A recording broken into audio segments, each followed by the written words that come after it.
There is a particular age group that people are coming in where things just down there are not working as well anymore. So they'll often come to me with, I'm having groin pain, or when I sit or stand or lay down, things are uncomfortable.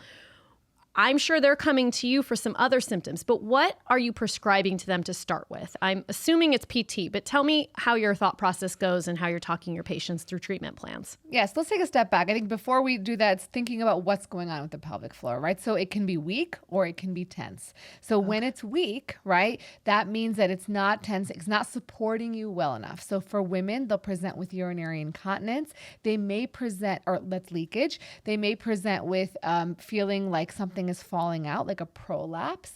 And so that is typically the common things that I will see. So it feels like their vagina's falling out. It feels like a tampon's falling out, something like that. That's typically the most common signs of a weak pelvic floor. And guys, it's so common. 1 in 3 women will experience leakage in their lifetime, right? And so it is really, really common.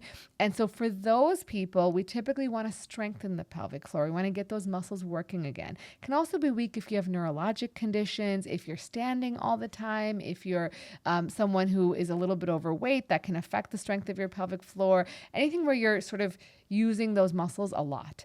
If you have like a chronic cough, or even some people who do really high intensity exercise, they can find themselves weakening their pelvic floor if they're not doing that correctly.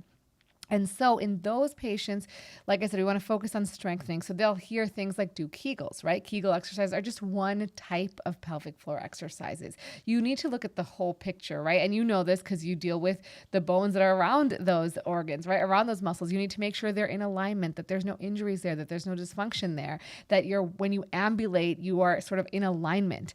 And so it's not just doing Kegel exercises. That's why we recommend you see a pelvic floor physical therapist who can really assess the whole big picture and assess what exercises are going to be good for you. So that's one. Now, if they're tight or too tense, or we call high tone pelvic floor dysfunction, that's oftentimes where people have this tension and it's not relaxing. I describe it as like a bicep muscle that won't relax, right? And so when you have your bicep muscle that won't relax, you can't go through a full range of motion, and you also can't, it hurts, right? It starts hurting in your bicep, but it might hurt in your elbow or your shoulder or your wrist even, right? So it's going to hurt in multiple areas, not just in the muscle.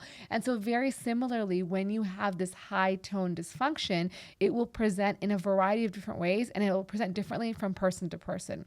So it may present with constipation. It may present with gotta go. You're urinating all the time during the day. You'll always know where all the bathrooms are. It can present with pain. So that can be pain with sex. That can be pain with orgasm. It can present with, a whole bunch of sort of different presentations. And so and lower back pain, as you mentioned. And so in those cases, we actually need to learn how to relax those muscles first. Kegels are actually going to make it worse. So you need to learn how to relax those muscles before you can then go and strengthen them. And so that does require some dedicated exercise. Anything that you want to do, strengthen or weaken, you think of it just like you're going to the gym. You need to do it consistently. You need to give your body rest in between. And so for relaxation, again, I think it's very important to see a pelvic floor physical therapist, but I'll often recommend certain exercises for them to start with. So things like happy baby pose or child's pose or deep diaphragmatic breathing or like a really low, deep squat. All of those things are going to help strengthen and stretch those muscles. And then again, seeing a pelvic floor physical therapist, seeing a urologist or a gynecologist who's an expert in the pelvic floor who can help you sort of go through, figure out what the symptoms are that are the most bothersome. If they're constipation, it might be a GI doctor, but someone who's an expert in the pelvic floor and can help you sort of identify things to manage your symptoms and sort of help guide you in the process.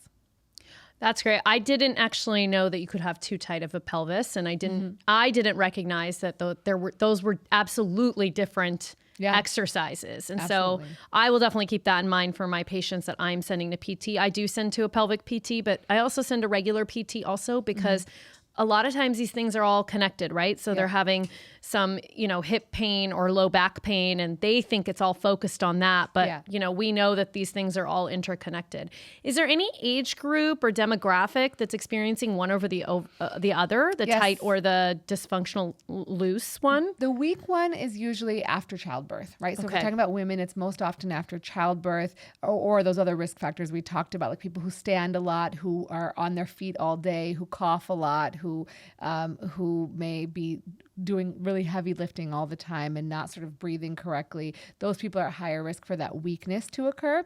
Now, and so usually it's after childbirth. So women usually in their, 30s, 40s and up. And if they don't get it treated, and it can continue to progress because those muscles will continue to be weak, right? And you're constantly urinating and defecating with weak muscles. In terms of the high tone pelvic floor, I don't think it's an age necessarily. It's usually a type of person. So it's a type of person who's experienced trauma.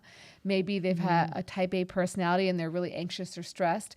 It's just your body responding to those stressors, right? And it's a huge part of it. I think as doctors, I wish we had like a magic pill to take your stress away. I wish we had that, but it's like hard work, right? You got to really do the work to deal with the stressors. That's a huge part of it. But it's technically usually those people. And sometimes it's hard to say like what started what, right? Is it just the stress that started the pelvic floor dysfunction, or did you have pelvic floor dysfunction and then you got stress dealing with it, right? But ultimately we see that a lot, and you'll even see it in even young kids. So like kids who are, they're holding their pee all day because they don't want to use the toilet at school, or they're anxious kids, or we see it a lot in like nurses and hairdressers and people who don't urinate often. They'll start getting dysfunction because they're holding all the time. Or people who when we were younger, probably a lot of people would like really suck in their stomach a lot. Yeah. And that is also really bad for your muscles. And so your pelvic floor muscles. So you can That's how you know we're an older millennial and Gen Xer, right? Yeah. We were told to suck in. I know. So I think that's really where you're seeing that some people have developed these behaviors that are actually hurting them. Okay. So we talked a little bit, you touched on childbirth. So as women get into those perimenopausal and menopausal years, and I also want to touch on the men as well, because I'm assuming their hormones are also not in the same homeostasis as they were before. Yeah. Why don't you tell us a little bit about what we can do for our hormone health to help, keep things in the right place down there? Absolutely. So when you think about our muscles, our pelvic floor, it has receptors, estrogen receptors, right? And so when you lose estrogen, which you do, every single woman is going to go through menopause around average age of 51, her receptors are going to not get estrogen anymore. And so we do know that affects pelvic floor function. So women will develop more leakage. They will develop more pelvic floor weakness. They will develop, sometimes more urgency and frequency because urinary symptoms, because there's also estrogen receptors in the bladder. Some women can actually get recurrent urinary tract infections because of the loss of estrogen, but also because of pelvic floor dysfunction. So sometimes, which I didn't mention before, but sometimes women will say, I always have this pain, like I feel like I'm getting a UTI. But in reality, all the cultures keep coming back negative. And it's actually because their pelvic floor is so tight that it's causing that burning pain when they urinate. And so that's another thing that we'll often see. Thank you for tuning in to The Resilience Factor.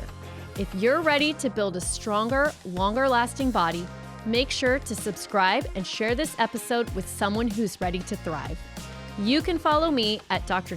Pamela Mehta for more expert tips on strength, recovery, and orthopedic health. Until next time, stay strong, stay smart, and stay resilient.